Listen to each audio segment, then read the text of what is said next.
Good evening, everybody, and welcome to the Bible Thumper Podcast, where somebody's got to say it. My name is Patrick Hayes, your regular host, and with me tonight is Caleb Jenks, who is all the way down in Rosebud, Texas. Caleb, I hear it cooled all the way down to the mid-90s today. How does that feel? Yeah, we got some rain, and it's actually.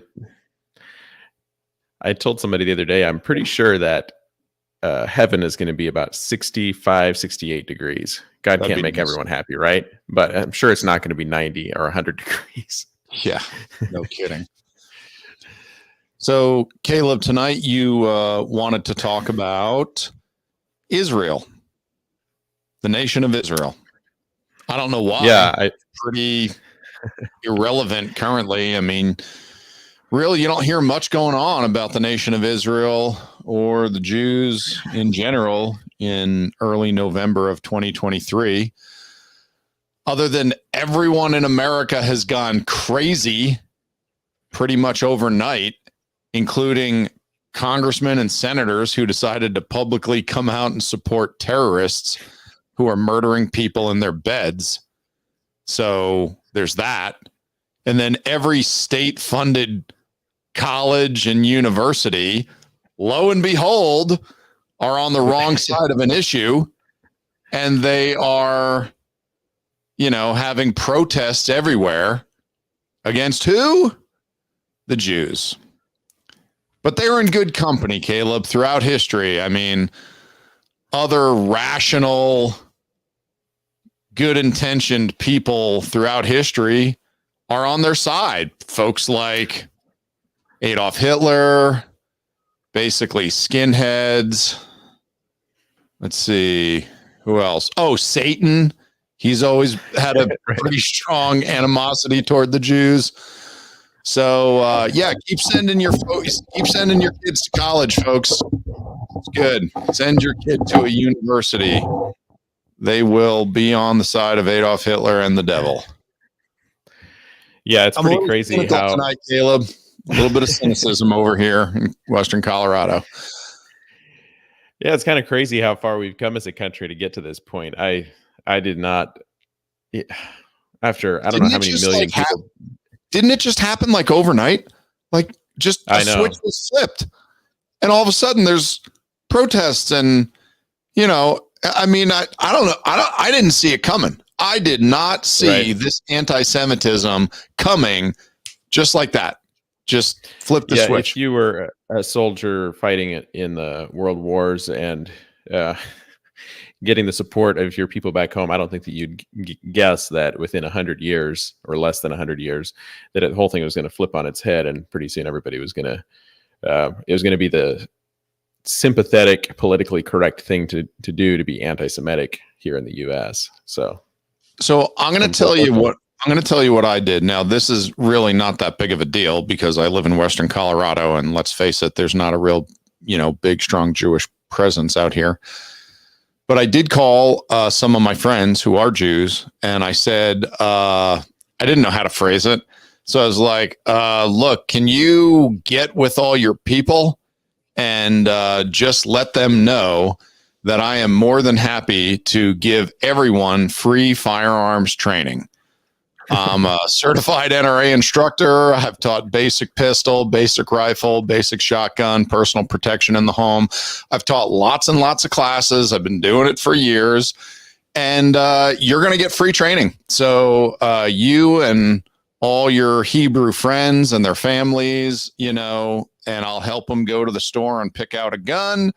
And that's what I'm going to do. So that was my little response to all the anti-Semitic protests going on in America is I'm going to make sure all the Jews in Western Colorado, which again is not many, all of them are going to be as well armed as I can make them. So there you go. Yeah, so I got online to try to figure out exactly what it takes to join the IDF, and it's not easy. I haven't solved the second. Right. Yeah, and I haven't solved the. I've got to find a Jewish rabbi. So if you get anybody to watching this has a Jewish rabbi that I could pay to sign off On to say that your I'm Orthodox Judaism, yeah so that yeah that I'm an you Orthodox just Jew, want so to that I move can. to Israel. I figure there's probably about, I don't know, 6 out of 10 of them that would be willing to do it if you could show not Mhm. your Orthodox beliefs, but if you could show your ability to eliminate terrorists. I think that they would probably be Mhm. happy to sign off on it if you're willing to go over there and be cannon fodder in their war. You know, Caleb, I've bribed officials in the past to get a signature Right. on official documents presented to the government. So I wouldn't be opposed to doing it again, I especially think that would be I think it would yeah. be hilarious and it'd be fun. I mean, it would honestly be enjoyable to get over there. I mean, get to see the Middle East and Mhm. go over there and take out a few of the guys that had gone into homes and murdered a bunch of people. I as a Christian, I think that's a good Christian response. No, this Go is over good. there and shoot some Good terrorists. start. This is a good start to the Oh yeah. podcast across the board. This is Christian, all right. Caleb, so where do you want to start? Let's get into this.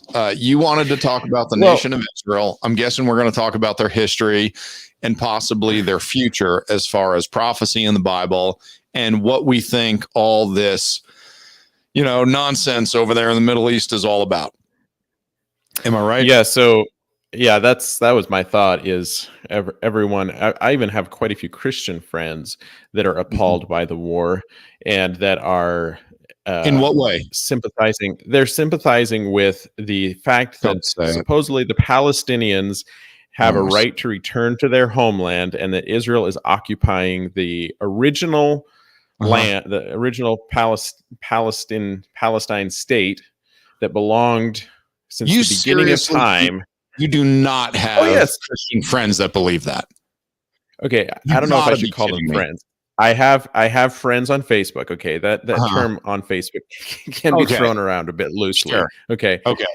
Of my more than, I don't know, 1,500 friends on Facebook, 2,500. I'm Yeah. not sure how many I have. I think I'm up to there 8. are a few there are a few liberal left wing or I'm not sure what you would call them, but they still put themselves under the category of Christians that are Okay. on the boycott Israel. Israel is the occupier. We need to stand with the victims in this situation, which is the innocent Palestinians that have a right to return to their God-given homeland. And I'm just like, if you knew anything about your Bible, this is not. This was not Palestine. It is not their homeland.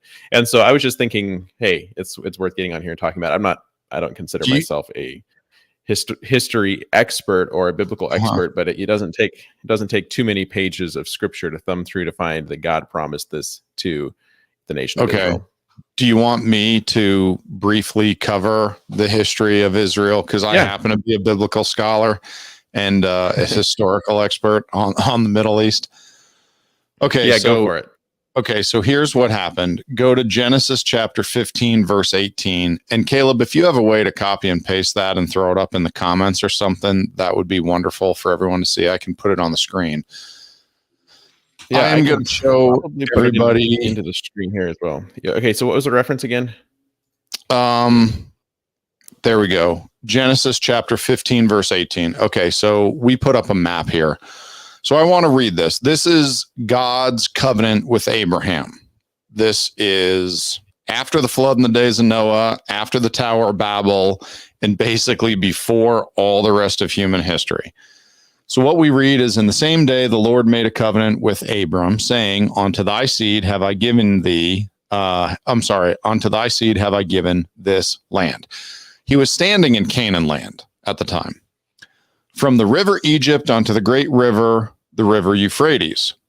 So God gave the land to Abram and his descendants, and he did not give Abraham and his descendants the land that Israel currently possesses. If you look at the map, this is the land that God gave to Abraham. He gave Abraham the land from the Nile River in Egypt. So from the headwaters all the way flowing, now the Nile River flows north up into the Mediterranean. So from the headwaters of the Nile River all the way over to right in the top of the Persian Gulf is where the Euphrates River dumps out into the Persian Gulf. And you follow the Euphrates River all the way up. And what you do is you cover a good portion of Egypt, the Sinai Peninsula, the northern, 1/3 of Saudi Arabia, part of Kuwait, half of Iraq, most of Syria, and all of Jordan, Lebanon, and part of Turkey. That was the land that God gave to Abraham, not the little sliver that the Jews currently possess in the Middle East. God gave him all of that land. Okay, that's what he said. Then what happened was in 586 BC, the Babylonians surrounded Jerusalem. They laid siege to the city and they took away thousands of slaves. 70 years later, the Jews came back to their homeland after they were released by what was then the Persian Empire, because the Persians took over the Babylonians while the Jews were captive there. And then for the next 500 years, the Jews lived in Israel while the Persians ruled until the Greeks defeated them. After that, the Romans ruled the world from about 30 BC through the death, burial, and resurrection of Christ. And around 66 to 70 AD, what you had was Israel revolting against the Roman government. So by 70 AD, the Romans had had enough of dealing with the Jews. They laid siege to Jerusalem. They leveled the city, destroyed the Second Temple.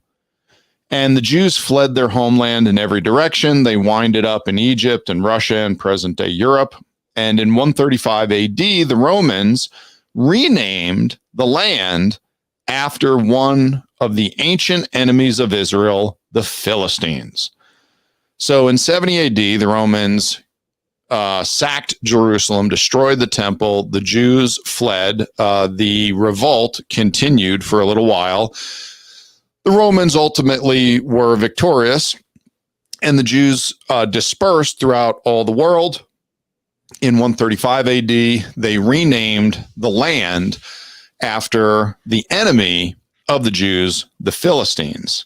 That is where the name Palestine comes from. The Romans named the land of Judea, formerly Canaan land, Palestina. And the enemies of Israel named the Jewish homeland after one of the Jews' enemies in an attempt to eradicate the Jews from history. That's where it came from. Now, since that time, just to bring you up to present, okay, the Persians captured Jerusalem again. The Catholics during the Crusades captured Jerusalem in 1099. A sultan of Egypt conquers Jerusalem in 1187. 1244, the Catholics conquer or get Jerusalem back again. In 1250, the Muslim Caliph, he pretty much dismantled the walls of Jerusalem, and the population declined drastically, and it was, not really populated much at all for a long time. In 1517, the Ottoman Empire captures Jerusalem. We find out later that Mark Twain in 1869, when he was traveling the world, talks about Israel and the capital city, Jerusalem, which, keep in mind, it was not Jerusalem. It was not held by the Jews, obviously, at that time. It only had, I think, 14,000 people in it. And it wasn't until the last part of the 19th century that the Arab population started growing again. In 1917, the British captured Jerusalem in World War I. And then in 1948, the nation of Israel is reestablished. Now, one thing you're not going to notice is that in all of world's history, there was never a group named the Palestinians, and they did not live in the nation of Israel.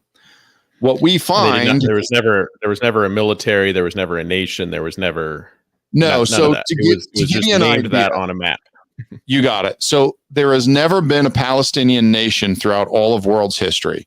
By birth, religion, culture, and language, they are Arab. That is it. Okay. Now, this group that calls themselves the Palestinians are not allowed to go to Egypt. They're not allowed to go to Jordan. They're not allowed to go to Syria. All of these countries, they don't want them there. They've said they are not allowed to be there because anytime this group has gone to any nation, a war breaks out and terrorist activity starts. So it's complete nonsense, this idea. I won't call that region Palestine. I won't talk about a Palestinian people because they don't exist. Throughout all of history, right. They've never existed. They're just Arabs. That's it. Okay, just like the same Arabs that are filled up in Saudi Arabia and Iraq and Lebanon and, all over the Middle East. Okay. Which the funny thing about the plight of the Palestinians that you hear of, how they're so oppressed, they literally the Arabs have, if you look at that map that you have up on the screen right now, they have 99% of the area, probably more than 99% of the area. Oh yeah. The Arabs have all the land and they want to get rid of Israel as well. So they aren't happy with having 99% of it. They have to have the rest of it as well. And so, but of course they're the victims, even though Israel is completely surrounded by them and they have plenty of places to go. They have to send all the funding and the worst of their terrorists to be the victims. And they've trained them and radicalized them there for years, such that you just have this little encampment of radicalized. Not all Arabs are as radicalized as what you find with Hamas. Mm-hmm. Yeah, so Hamas is a terrorist organization. They have been considered a terrorist organization by their own writings and also by the United States and the United Nations. Hamas and who's the other group? Hamas and Hezbollah are 100% terrorist organizations. They are the ones that still celebrate the anniversary of 9/11 by dancing in the street and burning American flags. They are the ones that everywhere they go, they're the ones that kill innocent people in order to try to, push their agenda forward. Hamas, a U.S. designated terrorist organization since 1997, has been committing atrocities and war crimes everywhere they go.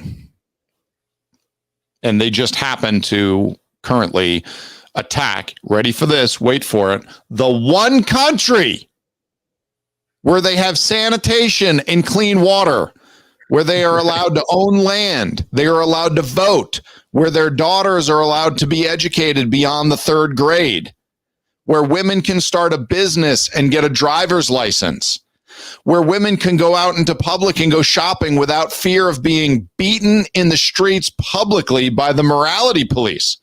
That's the oppression that they are under in Israel. Well, and so the IDF is supposedly the oppressors, right? They're the agents of the state of Israel. That is the military force there that's supposedly oppressing them. Real quick, they find IDF for all of your Facebook friends, low information Facebook friends. Israel Defense Forces. Defense Force. It's the Israeli military. Armor, so if you are an Arab in Israel and you want to go to the mosque, you're going to have IDF soldiers standing guard to protect you from terrorist attacks. They're the ones that are policing and giving the freedom to go in and the freedom of religion to allow the Arabs to go into these mosques and these holy sites that they've set up, supposedly holy sites. And if it wasn't for they've had the terrorists attack indiscriminately in Israel. So Hamas will kill Arabs, Israeli Arabs. They'll kill anyone that they can possibly get their hands on to kill. So the only force that's protecting and protecting the freedom of religion for for the Muslims in Israel is the IDF. There's Arabs that are in the IDF. You can be a Muslim if you're a citizen of Israel and join the military. Let me add to that.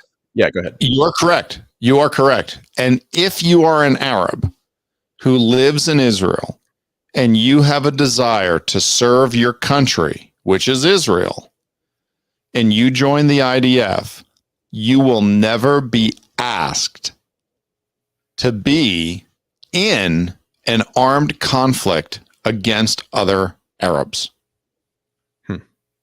So that you never have to feel that you are killing your own people. That's interesting. So anyways, yeah, they're supposedly the oppressors, and yet it's the only, I mean, they protect freedom for people they disagree with in the nation of Israel. But supposedly they're the oppressor. And it's interesting. So you mentioned how they were celebrating Hezbollah and Hamas and other terrorist organizations have been parading and celebrating in the streets, and that's gone on since. And I don't know if I'm going to delve into something somewhat controversial spiritually here. I don't know if there is some sort of a demonic or spiritual oppression that's kind of over that region, where the people are living there in Gaza now. But if you read in the Old Testament, apparently we had the Philistines that used to live there that were behaving somewhat similarly to what we're seeing now. And I came across this verse recently, and I just thought this was kind of interesting. So if you remember the story where David had his friendship with Saul's son Jonathan, and Saul and Jonathan go into battle with the Philistines, and they're getting slaughtered. Saul falls on his sword. I'm not sure if that was suicide or if he was. I think he was injured in battle, and then he fell on his sword. And somebody comes along, which I think is kind of ironic about the guy that comes along and ends up running Saul through, is that he was an Amalekite, which I don't know why he was even hanging out with the Philistines. But he was an Amalekite that came and actually killed Saul. Well, God had told Saul to kill the Amalekites before that, and Saul had disobeyed, left some of them alive, and so then it was one of them that comes back to kill Saul. But when this Amalekite comes and tells David that Saul was dead, that he had run him through with the sword after Saul had asked him to. In 2 Samuel chapter 1, verse 20, this is what David said. He said, "Tell it not in Gath, publish it not in the streets of Ascalon, lest the daughters of the Philistines rejoice, lest the daughters of the uncircumcised triumph."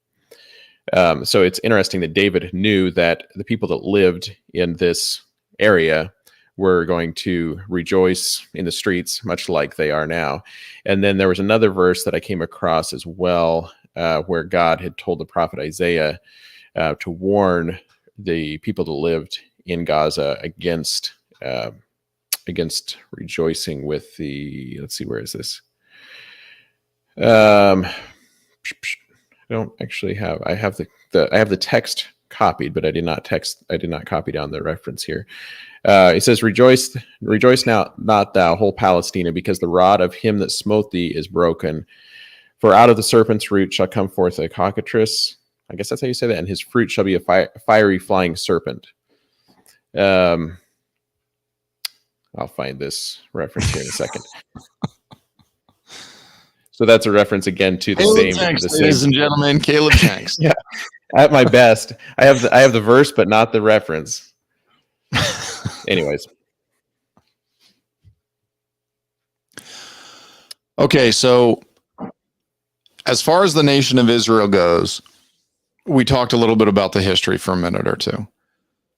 The future of the nation of Israel is exciting because for the Lord Jesus to come back, several events need to be in motion. Now, let me give you the quick timeline here, okay? And I understand that when we're talking about eschatology, which is biblical end times, everyone has a different opinion.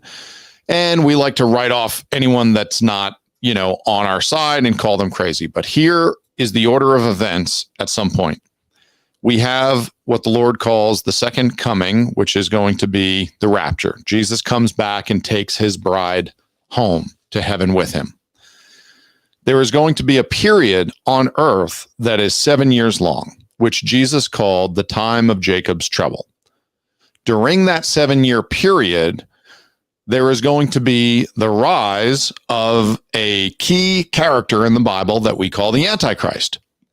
And the Antichrist is going to stand up in the temple, that temple in Jerusalem, the Jews' temple. And he's going to stand up in the Holy of Holies. And he is going to cause the sacrifices to stop. And he's going to tell everybody, you need to worship me because I am God. Now, what's wrong with that story right now, Caleb? Why can that story not happen today? There's no temple. There is no temple. So what we know is that sometime after the rapture, we have the 7-year period. And by the middle of that 7-year period, the Antichrist is going to stand up in the middle of the temple and cause the sacrifices to stop. So that means that sometime prior to the middle of that 7-year period, there needs to be the construction of and the implementation of sacrifices in the third temple. Temple number 1 was built by Solomon, King David's son. It was destroyed by the Babylonians in 586 BC. Then we read about Ezra and Nehemiah going back, rebuilding the city and the wall and the temple. And that was the second temple, and that temple stood all the way up through the time of Christ. Jesus, as a baby, was dedicated at that temple, and that temple existed when Jesus was crucified, buried, and then when he rose again. And about 35 years after the death of Christ, the Romans destroyed that second temple in 70 AD. Titus Vespasian, who was a general, he was not a Caesar yet. He ended up becoming Caesar shortly after that. His father died. He became a Caesar. He laid siege to the city of Jerusalem and destroyed the temple. And there has not been a temple in Jerusalem since that time. But the Bible tells us that in the end times, there is going to be a temple and it will be desecrated.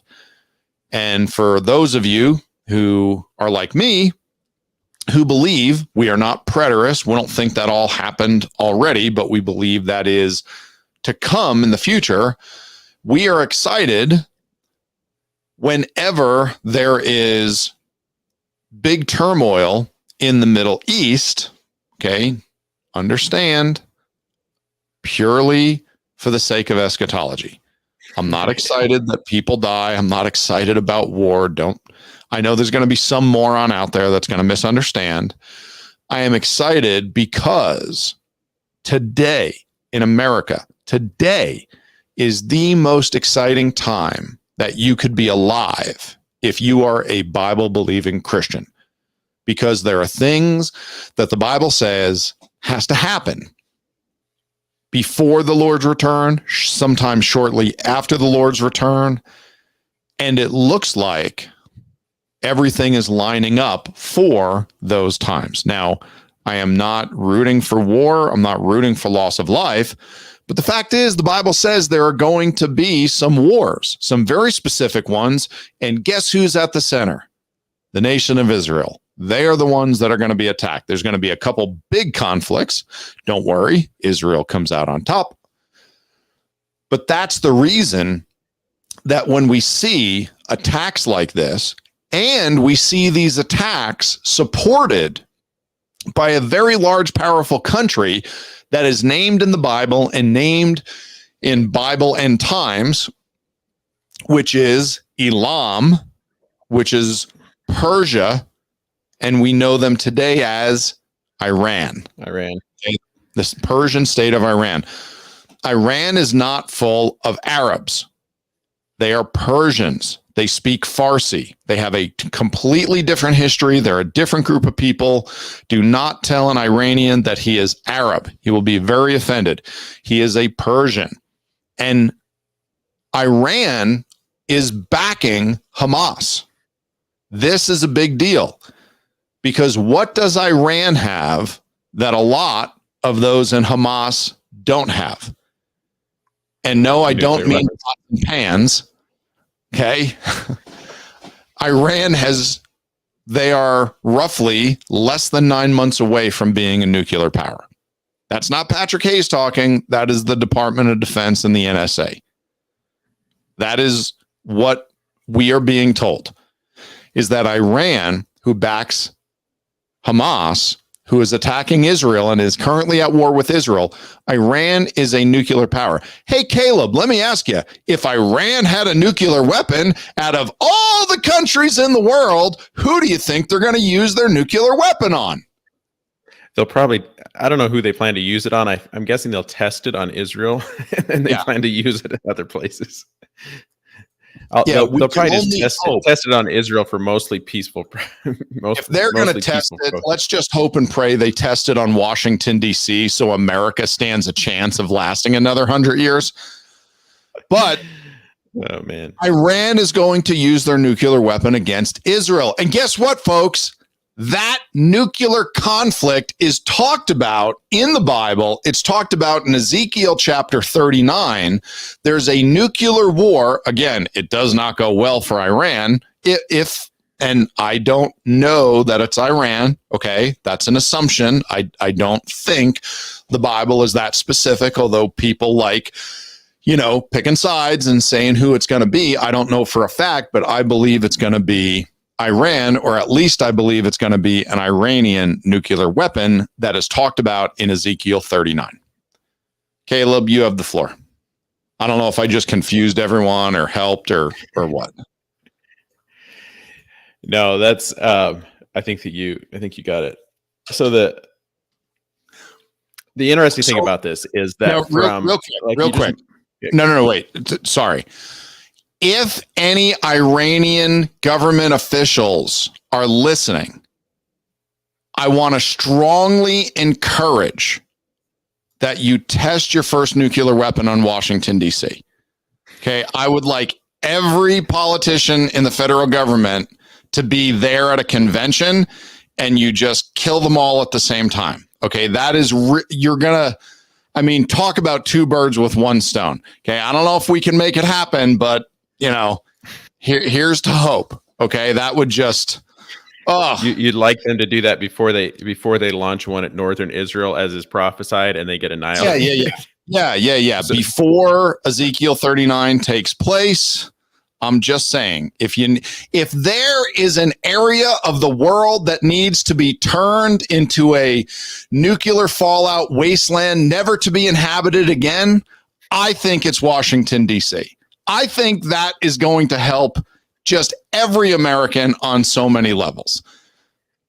Maybe I'm by myself here, Caleb. That's okay. That's why some of my listeners come to the Bible Thumper podcast, is to get a different point of view. Your thoughts? That's good. You don't have any more? I'm thinking this is going to make really good promo clips for the podcast. So I carry on as long as you want. So I think there your is point. A Tom Clancy novel. I don't remember the name of it, but it was one of the greatest books I've ever read in my life. And it was like by the third page, a bomb was dropped on the Capitol building. The Senate, the Congress, the president, like everybody was there. And it was so great because they were all just poof, vaporized in 1 second. And then the whole story was about this one guy who was a real, serious, tough guy, had a military background. He was a no-nonsense guy, and he was the designated survivor during that situation to take over as president. Anyway, it was like, you didn't even have to get 5 pages into the book, and it was already one of my all-time favorite novels. Just because of the way it started, I was thinking, wow, that would solve some problems. Okay, now I'm done. Yeah, so So before Iran fulfills biblical prophecy and Mhm. nukes or tries to nuke Israel, Yeah. lobs one off to from what I understand, it'll be the northern part of Israel there. It'll get hit, and then Mhm. Israel is probably going to retaliate, and it's not going to go so well for Iran. So while they still have some nukes in their stockpile, they should clean up Washington, D.C. So that's Yeah. the official statement from the That is PR department from the Bible Thumper podcast. We're asking the Iranian government for a favor. That's what we're doing. Yeah, exactly. Before they get demolished. Yeah. So there's this thing in Old Testament history, the year of Mhm. Jubilee. So there's this 50-year pattern that goes on. And the interesting thing about this recent attack on the state of Israel by Hamas is that it was actually 50 years to the day from the day that the Yom Kippur War had started. So Really? exactly 50 years to the day. It was I believe the first Sabbath in October, or the second Sabbath in October, 50 years to the day. Not that that's, I mean, I'm not sure, but there's a lot of prophecies that have these recurring things that go on 50 years to the day after. So that's interesting. Mhm. Oh, somebody just commented and said that Washington, D.C. area idea is right on. Yeah, we got some smart listeners on watching the Bible Thumper podcast, On YouTube, this there's evening. at least one smart. There's at least commenter. one level-headed individual left in the world in all of Christendom. It's good to see that we got some comments rolling in there. That's funny. Anyways, so here in Psalm 140, the first chapter says, "Deliver me, O Lord, from the evil man." So that word there, the original Hebrew word there is actually Hamas, or Hamas, however you say that in the back of your throat. Mhm.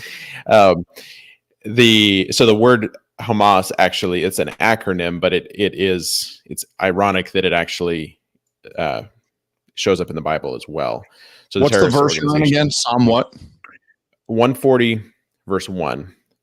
And so it goes on. It says, "Deliver me, O Lord, from the evil man. Preserve me from the violent man." And then Psalm 83, it says, keep not thou silence, O God. Hold not thy peace, and be not still, O God.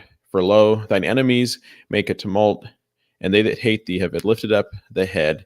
They have taken crafty counsel against thy people, and consulted against thy hidden ones. They have said, Come and let us cut them off from being a nation, that the name of Israel may no more be in remembrance. For they have consulted together with one consent. They are confederate against thee. The tabernacles of Edom, and the Ishmaelites of Moab, and the Hagarenes, which I believe that would be modern day Jordan. That would have been Ammon. Ammon is now Jordan. Gebal and Ammon and Amalek, the Philistines with the inhabitants of Tyre, which that is now Lebanon, and Gaza. The Philistines would have been in Gaza. Syria is also joined with them, and they have helping the children of Lot. These places, I've not done enough research to find all of them, but my kids and I were going through some Bible studies on this. And of course, these are all the nations that are still currently surrounding Israel. It's the same nations that are all rising up right now. It's kind of fun to watch. I like Patrick said here, it's fun to watch biblical. It's okay. So I hate turning on the news and just seeing the same old political garbage every day. When I woke up and I saw that there was war breaking out in Israel, I was like, this is worth tuning into. So obviously I don't think we should glory in the suffering of God's people or anyone. Mm-hmm. But when you start seeing things that are aligning with biblical events, the same kind of things that we saw happening back then, and the fact that, so you mentioned there's the destruction of the temple in Jerusalem. Now, until 1948, there was no chance of there being a Jewish state, of there being a temple. There has to be a Jewish state in order for there to be a temple, right? Because otherwise, I mean, obviously somebody's got to keep the Arabs from coming in and knocking it down, or somebody from knocking it down.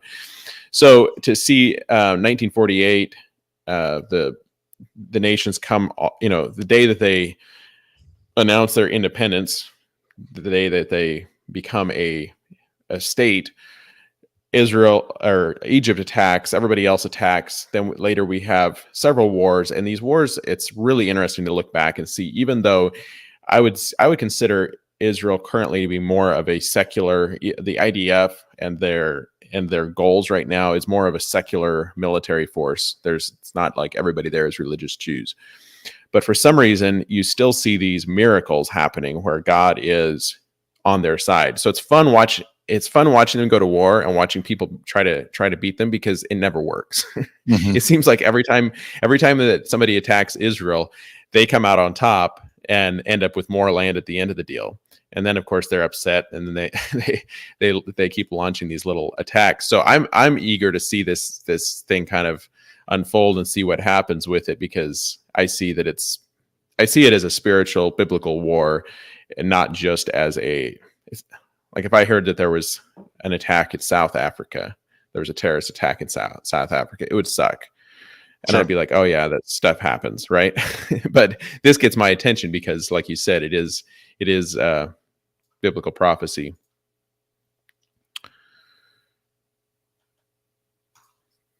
I have so Daniel chapter 10. You were talking about Persia there, and that being modern day Iran. Mm-hmm. Daniel chapter 10, starting here at verse 1, it says, in the third year of Cyrus, king of Persia, a thing was revealed unto Daniel, whose name was called Belshazzar, and the thing was true, but the time appointed was long, and he understood the thing and had understanding of the vision. In those days I, Daniel, was mourning 3 full weeks, ate no pleasant bread, neither came flesh nor wine in my mouth, neither did I anoint myself at all, till 3 whole weeks were fulfilled. And in the 24th day of the first month, I was by the side of the great river. I lifted up my eyes and looked, and behold, a certain man clothed in linen, whose loins were girded with the gold of Uphaz.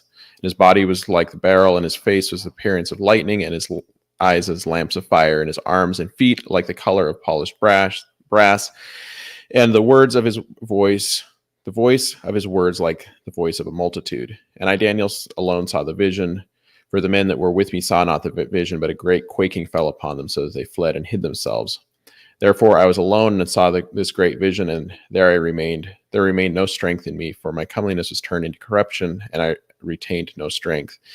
Yet I heard the voice of his words, and when I heard the voice of his words, then I was in a deep sleep on my face, and my face toward the ground. And behold, a hand touched me, which set me on my knees and the palms of my hands. And he said to me, O Daniel, a man greatly beloved, understand the words that I speak unto thee, and stand upright. For unto thee I am now sent. And when he had spoken this word unto me, I stood trembling. Then said he unto me, Fear not, Daniel, for from the first day that thou didst set thine heart to understand and to chasten thyself before thy God, thy words were heard, and I am come for thy words.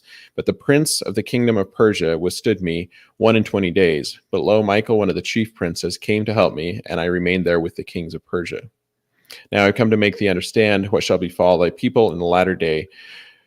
For yet the vision is for many days.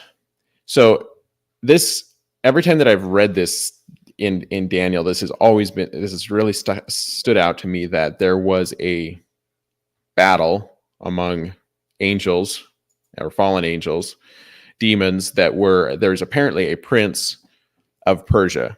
And I don't believe, from what I understand, unless God chains up angels and puts them into the pit of hell, they don't die out after a generation. So these guys are still around today, unless God intervenes. So the prince of Persia is a demonic force, is a demon that is over Iran. And from what I understand, is kind of assigned to that region of the earth, and I'm guessing is still to this day. So the fact that in order for a messenger of God to come and visit Daniel to give him this message, there had to be this little war, which kind of, to me, is somewhat symbolic of things that are going to happen in the last days as well. But for there to be this battle between these angels, in order for, and maybe I'm wrong on this, you can correct me, but for that to happen then is a very remarkable supernatural event that tells me that God and Satan there's still this conflict over the nation of Israel. And it's not just a natural conflict, but it's a supernatural conflict. It's something that's going on that is similar to, I mean, we don't get the glimpses of things like this happening behind the scenes too often, but here's a situation. And obviously we had a situation in the situation where Satan comes to God and wants to tempt Job. And that whole scenario kind of plays out. And so it's kind of interesting how it's almost like Satan has these chess pieces that he's moving around, and he's got his plan that he's trying to unfold. And obviously we get a glimpse through scripture into what's happening. And now when I turn on the news and I see this going on in Israel, it's like, wow, this is no ordinary conflict. This is a spiritual war. Caleb, I would go ahead and just say that every war against the nation of Israel since they became a nation in 48 has been a spiritual war. You got to remember that all of the enemies of the nation of Israel are spiritual enemies. If you follow the Bible, you find out that the devil was attacking all of mankind, trying to corrupt, pollute, and destroy all of mankind from the time of the Garden of Eden up through the time that God called Abram and said, "You are going to be the father of my children. You are the man that many nations will come out of." From that time on, the devil focused his attack on Abraham and his household, and the people from Abraham, then Isaac, and then Jacob becoming the nation of Israel. Because the devil knew that Messiah was going to come from Abraham. And then what you find is that after we find out through prophecy that Messiah is going to come from the tribe of Judah, all of a sudden the focus was to attack the tribe of Judah. When we find that from the tribe of Judah, it was going to come from the family of Jesse, the father of King David, then all of a sudden the attack again was focused because the devil was trying to kill the family that was going to bring forth Messiah. After Messiah came, was crucified, and then rose from the dead, then the devil only had one more option, and that was to destroy the nation of Israel. And that is because the nation of Israel is still found to have prophecies that need to be fulfilled throughout eschatology. During the biblical end times, Israel still has a role. And because of that, the devil is still trying to kill all the Jews. Caleb, there is absolutely no reason for Adolf Hitler, when he starts to lose the war, he does not do what every general in every war has done. You pull all your troops back to the capital and you try to defend that one location. Instead, he gives his final order, which is carry out the final solution, kill all the Jews. That is insane. Right. There is no earthly reason for that to happen. It was because it was a demonic attack on the Jews.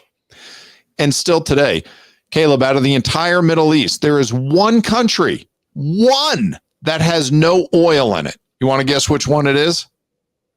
Israel. Israel has no oil.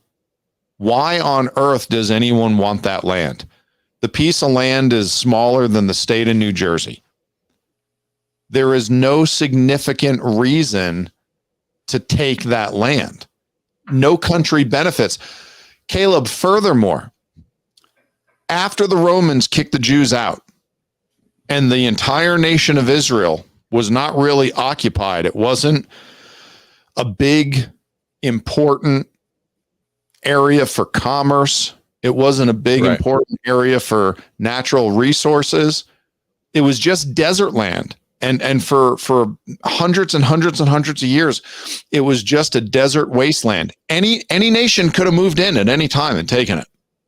The only city that was fought over was Jerusalem, and it was because of its religious significance. There was no benefit to the nation of Israel and their land until the Jews went back there. Yeah. Then they all want it. Then they all want it. It is Yeah, absolutely a demonic attack. Yeah, there was during that period of time, there was a few settlers and there was Christians, Jews, a few Muslims. But yeah, it wasn't seen like anybody that went there saw it as there's not much potential here. The land wasn't a highly coveted area. And so something that's interesting there is, so if it is a demonic force that is causing people to rise up against Israel, if Satan doesn't like God having his people in the land that he promised them and seeing that plan come forth, then it's interesting now that we can have people that feel like that the virtuous thing to do is to stand against Israel in wanting the Palestinians to have their supposed homeland back. If you look at the statements that are made by the people that live in Gaza by Hamas, so Hamas is in charge. They do not were voted in by the people of Gaza. Just to make sure we're all clear about that. So they are the government now. It's a terrorist organization, but their founding documents, whatever you call it, their constitution, so to speak. I've read it off of the internet. You can get on there and find all these wonderful things. They not only do they believe in eliminating the Jewish people from the land of Israel, they believe that if anyone tries to make peace with a Jew, or for there to be a two-state solution, like is sometimes talked about, that it is anybody that tries to make peace with a Jew is a traitor and should be killed. So it's against there is no peace plan that's ever going to work with them. The nonsense about them talking like, well, if we just get a little bit more land. Hold on, Caleb. Yeah, go ahead. Hold on. I gotta disagree, because Yasser Arafat, the leader of the PLO, the Palestinian Liberation Organization, which was in charge before Hamas. Yes. He was given the Nobel Peace Prize. Right. So I have trouble believing, Caleb, that these people were not looking for peace. And if you give me a second, I can call up hell, and if I can get Yasser Arafat to stop screaming in pain from the flames and darkness for just a minute, maybe we could ask him about his Nobel Peace Prize, right? That was given to one of the biggest leaders of terrorism in my lifetime. Yeah, so that's the nonsense that goes on. Yeah. Yes, that's the nonsense that goes on. Is so supposedly the U.S. Okay, by and large, the U.S. has on paper supported the nation of Israel. We were one of the first ones that came out and said we support. Wait. Sorry, I should just clear it up. If I actually had the ability to call up hell and talk to Yasser Arafat, and he could be relieved of the torment and flames for just a moment to take the call, I would not call him, because I wouldn't want him to have even a moment of reprieve. Okay, sorry. Continue. But he would thank the U.S. politicians that helped him get that peace prize. I'm sure he said that peace with Israel was when Israel was in pieces. He said, when we push them into the sea, we will have peace with Israel. He said, when there was no more state of Israel, then we will be at peace with Israel. Right. I think he said that. I think that was part of his acceptance speech for the Nobel Peace Prize. And still, you had all these idiots. Oh, right. Oh, wow. I'm just touched by all of that peacefulness. So, sorry, you were making a point. Yeah. So Genesis 12, when God promises this to Israel, he says now, or to Abraham, he says, now the Lord hath said unto Abraham, get thee out of thy country and from thy kindred and from thy father's house unto a land that I will show thee, and I will make of thee a great nation, and I will bless thee and make thy name great, and thou shalt be a blessing. And I will bless them that bless thee, and curse him that curseth thee. And in thee shall all the families of the earth be blessed. So that's a promise of prophecy of Christ there. So all the families of the earth have been blessed through the seed of Abraham, which is Christ. But it also says that God will bless anyone that blesses Israel, and he will curse anyone that curses Israel. So as a Christian, Bible believing person, I believe that any nation that is opposing and cursing Israel is cursed by God. So that includes all these Arab nations that are around Israel that want to see the destruction of Israel. That would include the people of Gaza that are, I believe that God curses those that curse Israel. So I do not believe that God blesses them. So as a Christian, why would I want to take the side of the person that God is cursing? Why would I want to take sides against Israel, when that means if I take sides against Israel, that God is going to curse me too, right? He blesses me if I bless Israel, and curses me if I curse them. So as a American Christian, to consider, even for a moment, taking the side of the poor innocent civilians that are bombing and lobbing mortars across and going in and beheading children in Israel. It's crazy to me to see how quick the tables turned on it. I mean, when you first wake up and you hear the news of the terrorist attack, obviously everybody's like, oh, that's terrible. But then as soon as Israel starts to fight back to protect their nation, all of a sudden everybody is sympathizing with the Palestinians. So and the U.S., I believe that God has blessed America partly because we have stood with Israel, but we've done a really, really poor job of it, specifically recently. Under almost every U.S. president that I can remember, they've asked Israel to whittle away another piece of their very small territory and give it away, because they had this starry-eyed idea that they were going to that everybody's going to lay down their guns if they just get a few more miles of Israel. There will be we promise on a handshake that if you give us another 1,000 acres of Israel, that we'll all lay down our guns, right? It's not going to happen. And so this is until President Trump, that was actually the first, really in my lifetime, the first pro-Israel president that I've seen. Everyone has tried to get Israel to give up more of their land. And now we have politicians both on the left and the right that are standing up saying, oh yes, we stand with Israel. We want to support Israel, and signing these bipartisan bills. And I'm just like, yeah, watch out. They're going to give you money on the front and then try to stab you in the back as soon as you turn around and get you to give up some more of your land. That's just the way these peace deals always go, it seems like. But the only thing that I would recommend to the nation of Israel is to go ahead and restore it back to the biblical map where God had promised them their land. Go ahead and go for it. If they're going to attack you, fight back and go ahead and just take the rest of the land that was rightfully yours. And historically, Israel has always been a Jewish state. This is not just a biblical myth or something that Christians believe or Jews believe. It's recorded in secular history as well, that the Jews have always, throughout history, I mean, they've been dispersed from time to time and come back, but Israel has never been a land that belonged to anyone else other than the Jews. There was different occupiers that came in, but it was never an Arab state. It's always been the state of Israel was promised by God to the Jews, and it still is to this day. Yeah, Caleb, I'm 100% with you. We know that the Jews are going to get the entire piece of land that was promised to them. I don't know when that's going to happen. But again, folks, just because if anyone has joined us recently, let's just show this again.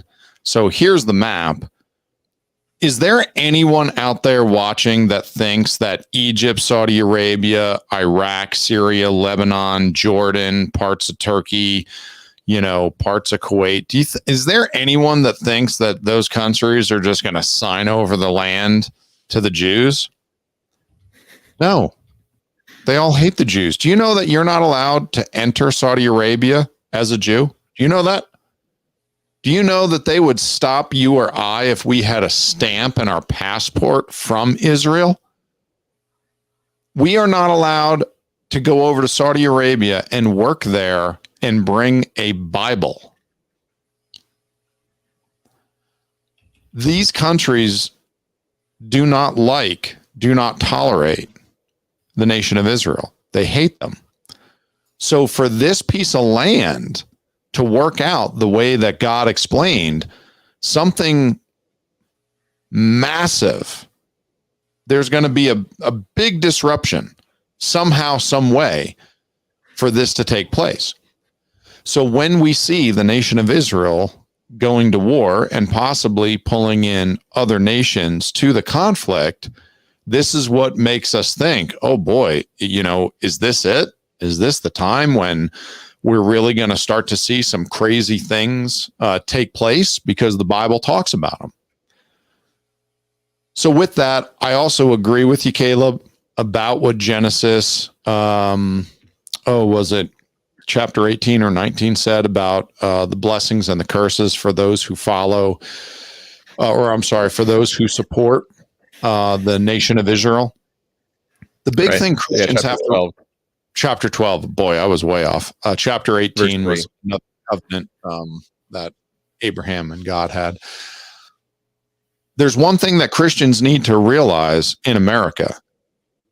Your Messiah, Jesus, is Jewish. His family's Jewish. That doesn't change. You can't be anti-Semitic as a Christian. Right. It's absolute nonsense. Now, don't get me wrong. There have been plenty of stupid groups through the years that have been anti-Semitic and claim that they're Christian, and these groups usually hate the Jews so much that, they want them destroyed. But it's nonsense. You're not fooling anyone. For us, we are supposed to not only love Messiah, we are supposed to try to act like Messiah, who was and is and lived his whole life acting Jewish because he grew up in the nation of Israel. He was from the tribe of Judah. And he's going to come back one day and he's going to set up a throne and he's going to be a king. And guess where he's going to rule from? It's not going to be Washington, D.C. It's not going to be St. Petersburg. It's going to be Jerusalem. That's where he's going to be reigning from. So the idea that any Christians should be tripping over themselves to get in line, to throw money at the nation of Israel and try to support them and to pray for peace in Jerusalem and peace in all of Israel. And that peace, keep in mind, we're not talking about peace as in stop the fighting, please. We're talking about murder all the terrorists, kill them all, every single one of them, so that they can never do again what they just did a couple of weeks ago. That's the idea. That's how, you're going to get peace in the Middle East. The only way you get peace with terrorists is by killing all of them. So I hope the nation of Israel does that. I hope the nation of Israel finds whoever financed Hamas and they kill all of them. I hope the nation of Israel finds whoever sold the weapons to Hamas and they kill all of them. And I hope that they make a very clear statement to the world that if you mess with the nation of Israel, we're coming for you. There is no safe place that you can hide. We're going to come, we're going to get you, and we're going to kill you because they have the right to exist and they have the right to safety and security as a sovereign nation. That's all I got, Caleb. No, I think that's good. Kill, kill, kill. You heard it here on the Bible Thumper. On the Bible Thumper podcast. Kill them all. Let God sort them out. Yeah. Well, I mean, they're asking for it. I mean, when you go to war, it's interesting how people hold the nation of Israel to this impossible moral standard because, oh, they're Jewish or whatever. Well, if they have a couple of civilian casualties when they go to fight back to protect their homeland, then all of a sudden they're the monster. And anybody else, if it was India that went to war with Afghanistan and there were some civilian casualties, nobody would give a rip because who cares? It's war. War is messy. There's civilian casualties. Stuff happens. But all of a sudden, when Israel tries to defend their land, everybody turns against them. And I think it's pretty. So even if you look at those that supposedly, if you look at the British Empire, so when the British Empire kind of gives up this regional and allows there to be a Jewish state, and then I can't remember which. I think it was the Hussein family that pushed back against it back in the 1920s, and so they're like, okay, we'll give you a strip of land to call Jordan, and now we need to. So Jordan was whittled out, a huge chunk of it, or it's Transjordan or whatever it's called back then, and that now we have the Gaza Strip, and we have what's the other West Bank. I'm trying to think the West Bank. Yeah. So everybody thinks that every time that Israel gives up a little bit of land to try to make peace, they give up a little bit more land, and then the terrorists live there and attack them. And then if they try to go fight back, all of a sudden the terrorists that live in the region that Israel gives up are now they're now the victims of this war. They're using their own people as human shields. And it's very, very different. Okay, so if we heard that Israel sneaks in and doesn't attack military outposts, but they sneak in overnight to Gaza and they start going through homes and slitting throats and beheading people and climbing into bomb shelters and raping women and children and taking them hostage and taking them back, that would be a totally different scenario than what we have. But instead, we have a military operation where they're going after military targets. There's some civilian casualties. They warn the people. They drop leaflets. They say, get out of here. We're trying to go after terrorists that are hiding in tunnels under these buildings. And Hamas blocks the people in, doesn't allow them to leave their own buildings, and makes them stay there as human shields. So they are... It's not an apples for apples comparison. When we look at numbers, you can't look at death tolls and say, oh, well, there's more Palestinians that have died than there was people in Israel. Well, good. That means Israel's winning. I mean, if Israel wins the war, there should be more. They should be inflicting higher casualties. And until Hamas gives up and lays down their guns, the only right thing for Israel to do is continue this war until they win the war. And however many people die, when you look at it from a logical perspective, as far as the way that wars go, this is what's going to happen. It's going to be messy. There's going to be innocent people that die. It's terrible. But that's the way. This is what they asked for. They poked the bear, and Israel has the right to defend their homeland like any other nation does. And so, not only should they go in and to me, it's not about retaliation and about an eye for an eye. It's about going in and taking care of and finishing, getting rid of, rooting out Hamas, and however messy and however long that takes, that's their plan. They plan to do it. And so I don't see any moral, as a Christian, I don't see any moral objection to Israel carrying out the war that they're doing right now.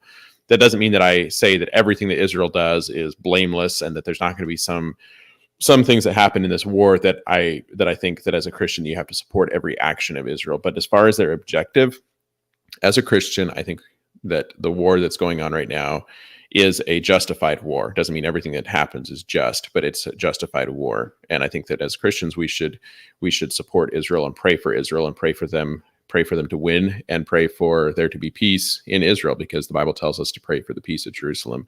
And it's not going to happen by babying and continuing to try to corral these terrorists next door and letting this problem fester for however much longer it goes on. So yeah, as a Christian, I'd say pray for Israel, or go over there and see if you can get in with the IDF and help them out. Go see if you can kill some of the terrorists that came in there. And I mean, the funny thing about it is, okay, so if a guy came into my home and did the things in my home that were done in those people's homes, I wouldn't stand for it. I would protect my family. I wouldn't stand there and let my wife and children be raped, and it would be over my dead body that happened to them. But when it happens around the world to somebody else, and we see people all over the world applauding. We had BLM activists here in the U.S. that were standing up and applauding Hamas. We have people in colleges all across the country walking out because they're protesting against Israel fighting back after this attack. So everybody's taken the wrong side. Almost everybody worldwide has taken the wrong side. They've taken the side of the terrorists, and it's only a matter of time till it hits here. But just because it didn't hit on our soil doesn't mean that we shouldn't be just as enraged about it as we would if it was in our own homes. So yeah, either pray for Israel or go to Israel, join the IDF, and help them out that way. That's my 2 cents. Really, all that Benjamin Netanyahu and the IDF are doing right now is they are finishing the task that God gave to the general Joshua back in the days of Moses. After Moses died and Joshua was the judge and the prophet over the nation of Israel, he took them across the Jordan River into Jericho, and then he went about getting rid of the Canaanites and the Perizzites and the Hittites and the Jebusites. And he was supposed to completely rid the land of those people, and they stopped short. They didn't get defeated. They simply just got tired of fighting. And what happened is there were 3 areas in the nation of Israel, in Canaan land, that God gave to Abraham and his descendants. There were 3 portions of that land where they didn't kick out all of the inhabitants. And those portions of land are what we call today the West Bank, the Gaza Strip, and the Golan Heights. And they have been the thorn in the side of the nation of Israel ever since Joshua and his armies stopped short of obeying God and doing their job. So the way I see it is they are just finally getting around to doing what God told them to do thousands of years ago. Yeah, it's interesting that God would have told them to do that back then. That would have been a messy operation back then. It's a messy operation now. It still doesn't mean that we can sit here and armchair quarterback what's going on, thousands of miles around the globe and try to somehow put Israel in this impossible moral quandary where they have to somehow do the right thing and everybody else gets to do the wrong thing.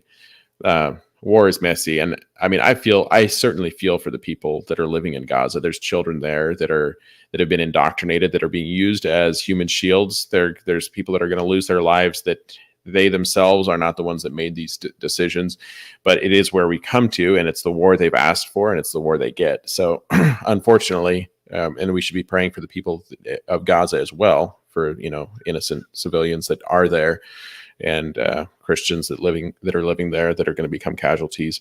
We certainly need to be praying for those people as well. But as far as God's plan for the state of Israel, our compassion shouldn't overrule the fact that God has made a promise, and Satan wants to see that messed up. He wants to destroy the nation of Israel, and everyone that's standing with that is cursed by God. And so, unfortunately, these people are cursed by God unless they come out. And I would like to see a lot of people that are Muslims around the world come out and publicly make a statement that they denounce what Hamas has done. Because if they want to show that they're so much different and that they're not the same and that they don't stand for this kind of stuff, everybody should be denouncing it and supporting Israel. And that's the way that they could kind of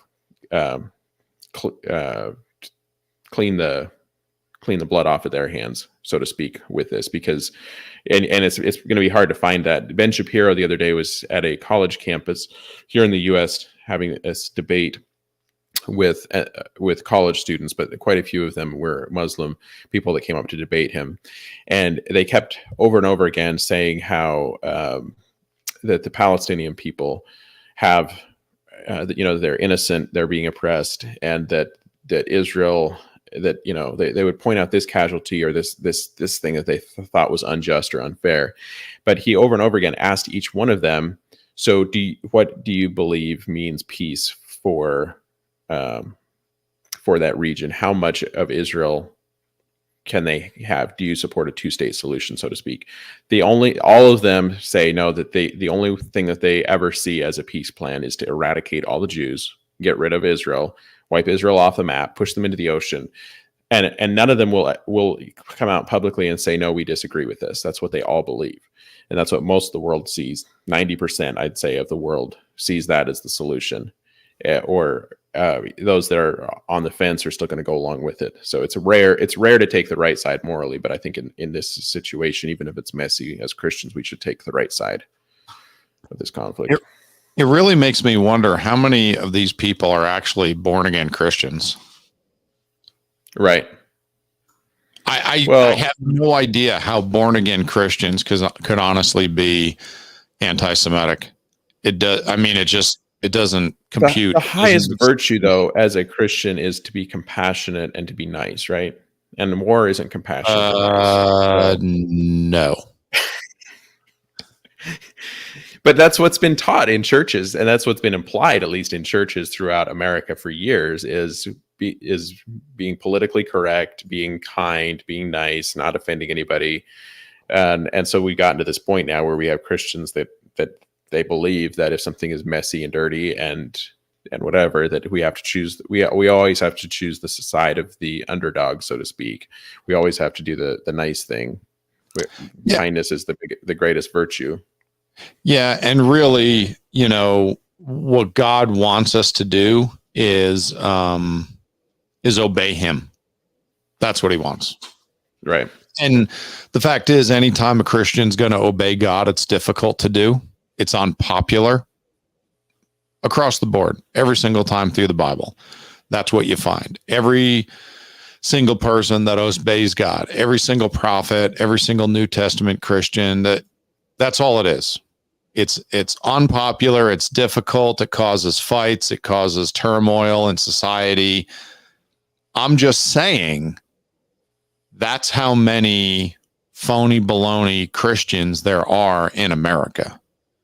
Now, keep in mind, there might be several that are true believers. They're just stupid and ignorant. I will never, ever underestimate the amount of stupid and ignorant Christians in America. There's a lot of them. Bless their hearts. Okay, Caleb, what else you got? No, if you're one of these people that Patrick just lovingly referenced, listening to our podcast, we encourage you to tune in every month, every week. Listen, no, I think that we're all stupid and ignorant to a certain extent, but that God's word is still true to this day, and so it's probably good for us to take biblical consideration into our position that we take on stuff like this. So read your Bible and pray for the peace of Jerusalem. And I don't know if we said anything terribly profound tonight, but I hope Israel wins. Yeah, I don't know. I mean, I don't know if there's a whole bunch of stuff that's going to be all that encouraging for people to listen to on this episode and kind of help them along through their week. But it doesn't change the fact that being an obedient Christian is oftentimes difficult and unpopular. Not just in this situation, but in every area of your life as a Christian.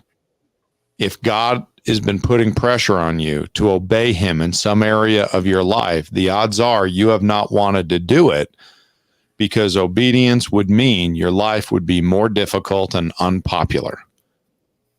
Hey, guess what? That's what you signed up for. If you're a born again believer in Christ, that's as good as it gets. It's true. Okay, Caleb, we're about an hour and 20. How long you want to keep this straight up? Nope. I think that's a good stopping point. I was just going to say, we're also going to see persecution as Christians, and being nice isn't always going to work out. So thankfully we live over here in a free country, and we can sit here and critique what's going on over there, but it'll be here. It'll be on our soil. They're already pouring in across the border, and who knows how long it takes till we have violence in the streets here. But I'd say continue to pray for the peace of Israel, Jerusalem, and the U.S. as well. Yeah. Yeah. As the biblical end times gets closer and closer, as time marches on, it is going to be more and more difficult to be a Christian in every country. Like Caleb said, there is going to be persecution. So if you're not a serious Christian, if you are not a Christian at all, but you just been faking it, in church to get along, you need to get saved. You need to get baptized. You need to start reading your Bible, and you need to start taking this thing seriously, because it's only going to get more difficult as we get closer and closer to the second coming of the Lord. That's for sure. Or if you don't want the persecution, you just want things to be nice and warm and fuzzy, just quit calling yourself a Christian and everything will be fine. Yeah, there you go. You know what? The good news is most people don't even know that you're a Christian. So when the persecution comes, it's probably not going to start with you. So that's good to know. If you ended up being over in a nation right now where Christianity was illegal, there probably isn't enough evidence that the attorney could compile to convict you of being a Christian. It would be tough. They wouldn't be able to find it. So you probably don't have anything to fear as far as that persecution coming along. Right. Okay, friends, I got to tell everybody before we get off of here, please go to BibleThumperPodcast.com. And when you get there, you can find all the different places our podcast can be found and listened to. You can also find our Facebook page and YouTube channel. You can find an email address where you can send me loving, encouraging, supportive comments. And with that being said, please join us every Sunday night at 7 p.m. Live on Facebook and YouTube. You can comment. You can watch these videos with us. You can be a part of the show. And then please subscribe, rate, review, share, like any video, any podcast that you hear from us, and it will help get this podcast out in front of other people. And with that, I'm going to tell you, please have a good week. And let's see where this goes. And we'll be back next Sunday. I don't know what we're talking about, but it'll be something controversial and upsetting to many of you. Thank you for joining us, Caleb. Have a good week. Yeah. Thanks for having me on. Enjoyed it.